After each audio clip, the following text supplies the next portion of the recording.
আসসালামু আলাইকুম আপু, ওয়ালাইকুম আসসালাম। কেমন আছেন? আলহামদুলিল্লাহ ভালো আছি। এই যে বেকায়দায় এসে যে বেকায়দাতে এই যে ঝালমুড়ি খাচ্ছেন, ঝালমুড়ি কি ভালো লাগছে? জি আলহামদুলিল্লাহ, ঝালমুড়ির টেক্সচারটা অনেক ভালো ছিল। এই যে বেকায়দায় এসে বেকায়দা চা কি খেয়েছেন? জি আলহামদুলিল্লাহ। চা কেমন লেগেছে? আলহামদুলিল্লাহ ভালো ছিল।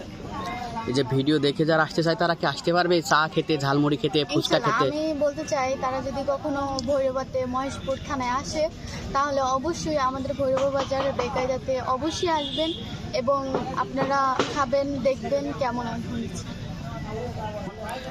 কতজন এসেছেন আপনারা? আমরা এসেছি 4 জন। তোমার কাছে কেমন লেগেছে? ভালোই লেগেছে। তুমি কি বেকায়দা চা খেয়েছো?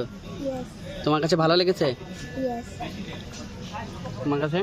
জি আলহামদুলিল্লাহ ভালো। আপনার কাছে? জি আলহামদুলিল্লাহ ভালো লেগেছে। এই বেকায়দাতে কি রেগুলার আসা হয় না কিছুদিন পর পর? কতদিন এসেছেন বা? এই পর্যন্ত 7-8 বার আসা হয়েছে। 7-8 বার এই বেকায়দাতে? জি ধন্যবাদ আপনাকে, আবার আসবেন এই বেকায়দাতে, ঠিক আছে? ইনশাআল্লাহ, দোয়া করবেন।